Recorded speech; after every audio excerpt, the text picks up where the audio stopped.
Oi, pessoal, tudo bem? Meu nome é Camila Xavier, eu sou médica pediatra e hoje eu vim falar para vocês um pouquinho mais sobre meningite. Então, se vocês querem saber como essa doença é transmitida, se vocês querem saber se existe estratégia de prevenção contra a meningite, o que ela causa em si, né? Quais as consequências de uma criança com meningite e saber mais sobre um pouquinho da evolução, fica aqui nesse vídeo. Já aproveita e dá um curtir e é isso, vamos falar sobre meningite hoje. Então, a meningite, ela é uma doença que pode ser causada por vírus, bactérias ou fungos, tá?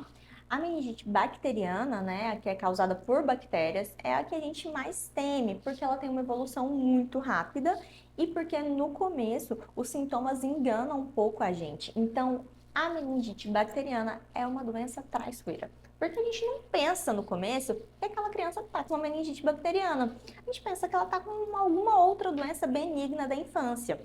Porque os sintomas nas primeiras 8 horas da doença são sintomas comuns. Então, a criança vai apresentar febre, ela vai apresentar irritabilidade, ela vai apresentar sonolência, falta de apetite, dores no corpo, e aí a gente pensa só que ela tá com uma gripe, que ela tá com uma gastroenterite, que ela tá com alguma outra doença benigna da infância e que ela vai melhorar. Mas depois dessas primeiras 9 horas, ela começa a evoluir com sintomas que chamam mais atenção e que são mais específicos para a gente pensar em meningite. E é nesse momento que a maioria das vezes a gente faz o diagnóstico de meningite. Então ela começa a apresentar rigidez de nuca nas crianças maiores e nas crianças menores, né? Nos bebezinhos, sim, bebês podem ter meningite. Então, nos bebezinhos que ainda tem moleira, né, que a gente chama de fontanela, o termo chique, apresenta o abalamento da fontanela. Então, a fontanela fica assim para cima e durinha. As crianças ficam muito irritadas, elas começam a cursar com vômitos que a gente chama de vômitos em jato, que é aquele vômito que não tem náusea, a criança não fala que vai vomitar, ela não fala que tá, eu tô sentindo vontade de vomitar, né? Que é a náusea.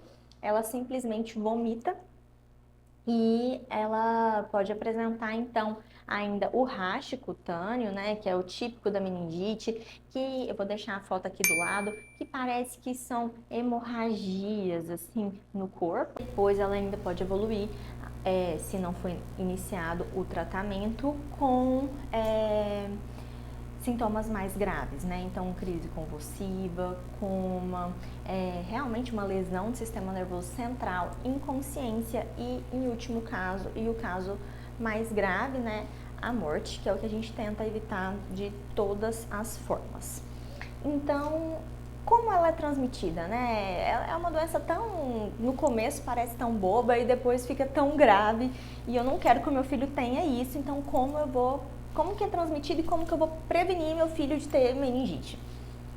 Ela é transmitida, a meningite bacteriana é transmitida principalmente por secreções de via aérea superior. Então, saliva, beijo, espirro, né? Essas secreções de via aérea superior é onde o meningococo, né, fica armazenado ali na garganta, na orofaringe. É importante falar que existem pessoas que têm essa bactéria no corpo, mas não desenvolvem a meningite, não desenvolvem os sintomas, esses são chamados de portadores, né? Então, eles não têm nada, mas eles podem passar para outras crianças, passar para outras pessoas, e essas outras pessoas podem vir a desenvolver os sintomas. E assim, né, principalmente nessa faixa etária de torno de 4, 5 anos, que é a faixa etária que as criancinhas estão indo lá, né, para os berçários, que elas estão indo começar ali na educação infantil, na escolinha, e a gente não tem tanto controle sobre essas medidas de higiene, porque criança é criança. Então ela troca ali a chupeta, ela pega a comida do coleguinha, e aí ela faz essa troca, beija, quase lambe um a cara do outro, e às vezes lambe um a cara do outro, e acaba tendo essa transmissão. E aí, quando isso acontece, tem o período, né, de incubação dessa bactéria entrar no corpo, dela se multiplicar e depois começar a produzir os sintomas, né? Mas é assim que ocorre a transmissão. Então, locais com grande aglomeração e com várias pessoas, né, que são susceptíveis e não estão imunes, né, não estão protegidas, ocorre a transmissão. E aí, como eu vou me proteger, né? Bem, primeiro é a gente tentar fazer essas medidas, né, de não trocar, né, espirrou, lavou a mão, evitar beijar, principalmente criança, né, evitar essa troca de secreções, que quando a gente está, como eu falei para vocês, quando a gente está falando de crianças é um pouco difícil a gente ter esse controle. E a segunda estratégia, uma estratégia muito benéfica, é a vacinação. No SUS, a gente tem a vacinação contra a meningite, né, C, né, o meningo C, que era, há alguns anos atrás, o sorotipo mais prevalente na população. Então, era aquele que mais causava meningite bacteriana. Mas, o que acontece é que pela vacinação, né, como teve essa vacinação em massa contra o meningo C, inverteu-se os sorotipos mais prevalentes. E hoje, né, o último dado que a gente tem é de 2021, a gente sabe que o sorotipo mais prevalente é a meningite B, né? A meningite B, ela é a mais prevalente, principalmente na faixa etária de 1 a 4 anos, que ela causa cerca de 80% dos casos de meningite, né? E depois dos 5 anos, também a meningite B, ela é a mais prevalente, também causando mais que 60% dos casos de meningite. E depois dela, né, na faixa etária de 1 a 4 anos, a mais prevalente é a meningo W. E após os 5 anos, a mais prevalente, a segunda mais prevalente é a meningite, volta a ser a meningite C. E, então, meu Deus, o SUS só dá a meningite C. Existe vacina contra os outros tipos de meningite? Sim, existe vacina contra a meningite B e um outro pacotinho de vacina que a gente fala, né? Que é contra as meningites A, C, W e Y. Então, essas outras vacinas, elas são disponíveis nas redes particulares de vacinação. E aí, se você vacina seu filho contra a meningite B e contra e com o pacotinho, né, de A, C, W e Y, você acaba protegendo o seu filho contra 5 tipos de meningite. Então, ele realmente fica protegido contra as principais causas de meningite bacteriana. Lembrando que não são só esses tipos de bactéria que causam meningite, né? Outros tipos de bactérias podem causar meningite. E vírus, né, fungos podem causar meningite.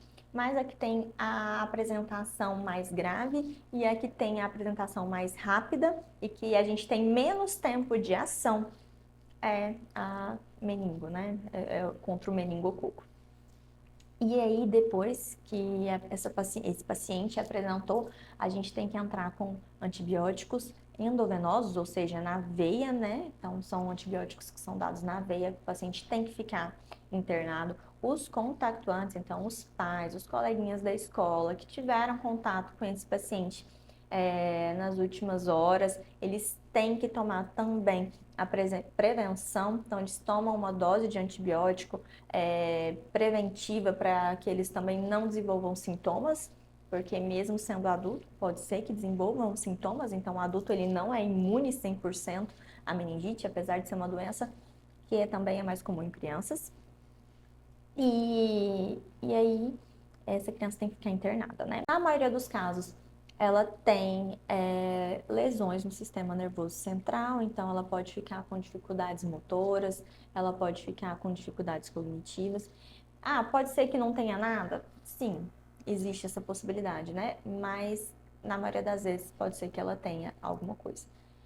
E pode ainda ter que evoluir com amputação de membros. Então, assim, são desfechos tristes. É o que a gente não deseja para ninguém, nem para o nosso pior inimigo. E eu acho importante falar sobre isso para vocês, porque em alguns locais do nosso país ocorrem surtos, né, de meningite. E não sei se você está passando por isso nesse momento e por isso você veio ver esse vídeo, ou se você conheceu alguém que teve essa doença e por isso veio ver esse vídeo. Se isso está acontecendo com vocês, deixa aqui no comentário. Mas é importante saber que existem essas estratégias de prevenção. É importante eu falar para vocês também que, apesar disso tudo, apesar de ser uma evolução ruim, hoje em dia nós temos ótimos antibióticos que fazem um boníssimo trabalho e que conseguem realmente fazer um tratamento efetivo. Às vezes essas crianças vão evoluir com sequelas, mas a gente já consegue tratar, não é mais igual era antigamente, que quem tinha meningite era um atestado de óbito. Hoje em dia não. Hoje em dia a gente tem tratamento e é um tratamento viável, tá? E é isso. Espero ter ajudado vocês. E se eu ajudei vocês, deixa um curtir pra mim saber que vocês gostaram do tema. E anota as dúvidas aqui no comentário que eu vou tentar tirar as dúvidas de vocês. E é isso. Um beijo, fica com Deus.